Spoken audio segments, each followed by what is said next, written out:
Mengawali khutbah ini, marilah kita berdoa. Kiranya Tuhan Allah menguasai hati dan pikiran kita. Amin. Bapak, Ibu, dan saudara sekalian, di dalam Alkitab, persembahan diartikan sebagai pemberian kepada pihak yang disembah. Di dalam kekristenan, persembahan mestilah diberikan kepada Tuhan, sebab hanya Dialah yang layak untuk disembah. Di dalam perjalanan kehidupan gereja, walaupun berkembang beragam pemikiran tentang persembahan ini, tetapi substansinya tidak berubah, yaitu bahwa ketika kita sebagai orang percaya memberi persembahan kepada Tuhan, itu adalah sebagai bentuk pengakuan bahwa Dialah Tuhan di atas seluruh ciptaannya.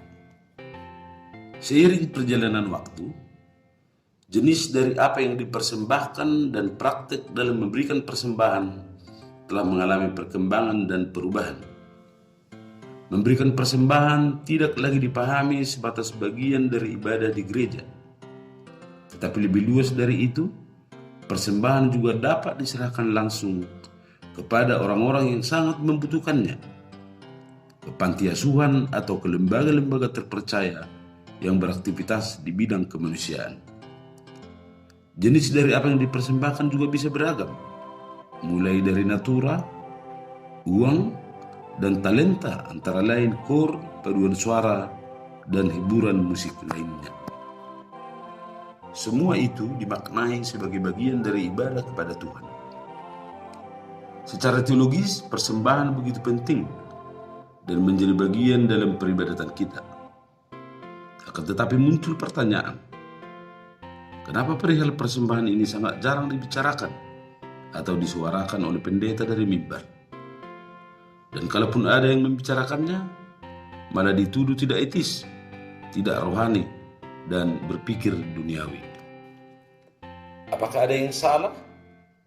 Padahal persembahan itu adalah sesuatu yang tidak terpisahkan dengan kehidupan orang percaya. Sehingga dengan demikian harus dijemaatkan dan diajarkan. Nah, di dalam kerangka itulah kita merasakan betapa perlunya untuk menelaah firman Tuhan yang menjadi epistel pada minggu ke-6 sesudah Trinitatis, yaitu kitab Injil Markus pasal 12 ayat 41 sampai dengan ayat yang ke-44. Mari Bapak Ibu Saudara sekalian, saya akan membacakannya untuk kita. Judul perikop, persembahan seorang janda miskin. Pada suatu kali Yesus duduk menghadapi peti persembahan dan memperhatikan bagaimana orang banyak memasukkan uang ke dalam peti itu.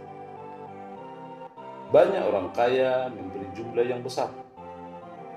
Lalu datanglah seorang janda yang miskin, dan ia memasukkan 2 peser, yaitu 1 duit. Maka dipanggilnya murid-muridnya dan berkata kepada mereka, "Aku berkata kepadamu, sesungguhnya janda miskin ini memberi lebih banyak daripada semua orang yang memasukkan uang ke dalam peti persembahan.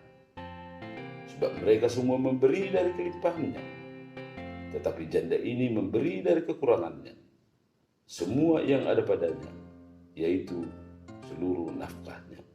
Demikian firman Tuhan. Bapak, Ibu, dan Saudara yang terkasih dalam nama Yesus Kristus. Di dalam nats di atas, Yesus memberikan pengajaran tentang persembahan yang benar.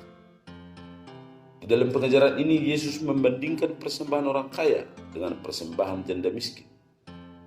Orang kaya memberikan persembahan dalam jumlah yang besar, sedangkan janda miskin memberikan persembahan dalam jumlah yang kecil.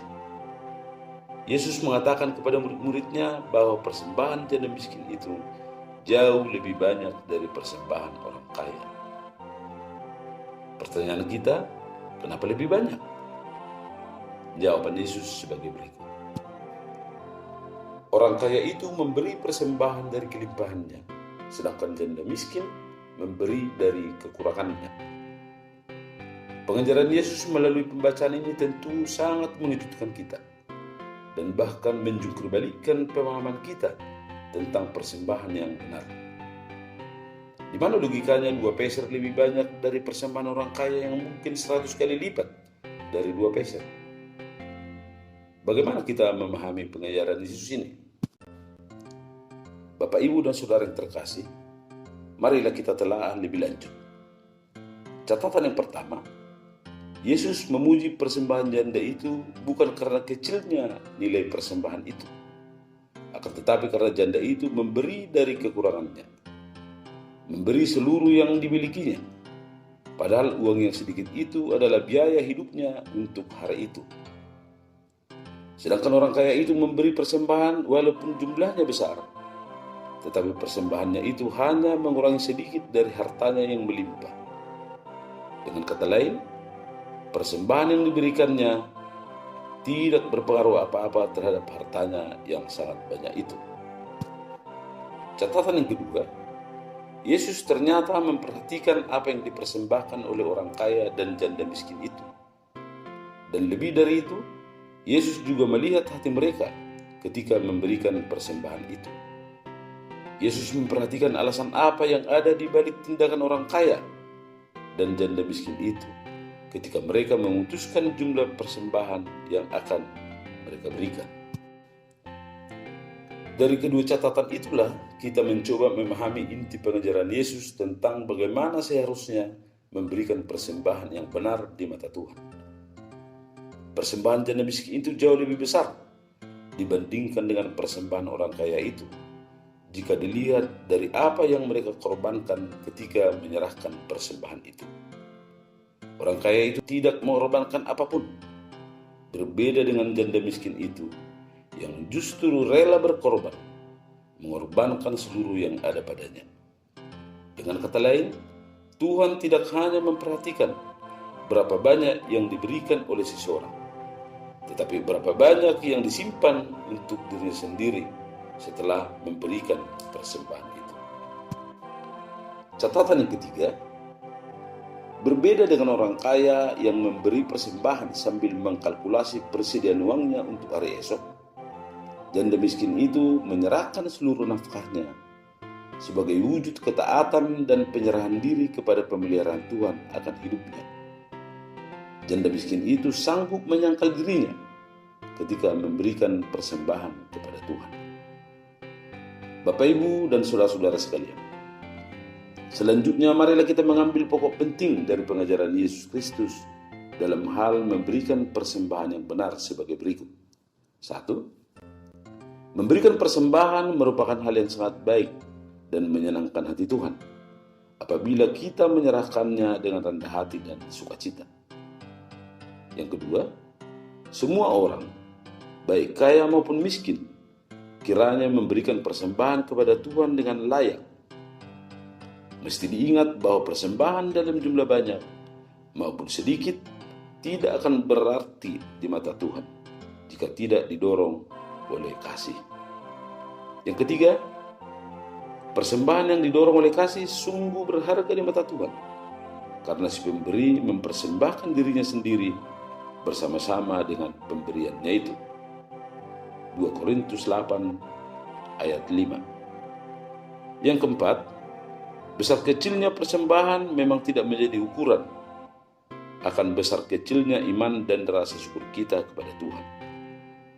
Tetapi sebaliknya, besar kecilnya iman dan rasa syukur kita kepada Tuhan akan tercermin melalui apa yang kita persembahkan kepada Tuhan.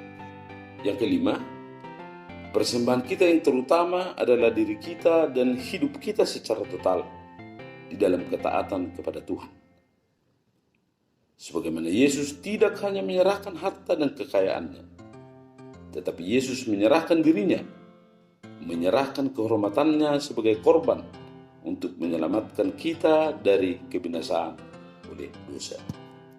Bapak, Ibu, dan saudara-saudara sekalian yang terkasih dalam nama Yesus Kristus, pada bagian akhir dari khotbah ini, kita dapat melihat kaitannya dengan evangelium pada minggu ke-6 setelah Trinitatis, yang diambil dari kitab Ulangan pasal 16, ayat 13 sampai dengan ayat yang ke-17. Di sana dikatakan bahwa persembahan adalah bentuk ucapan syukur kita kepada Tuhan, karena Dia telah memberkati hidup kita. Oleh karena itu, janganlah kita menghadap hadirat Tuhan dengan tangan hampa. Bawalah persembahan yang layak bagi Tuhan atas dasar kerelaan dan sukacita. persembahan kita mencerminkan hubungan kita dengan Tuhan kita. Kiranya Tuhan memberkati kita. Amin.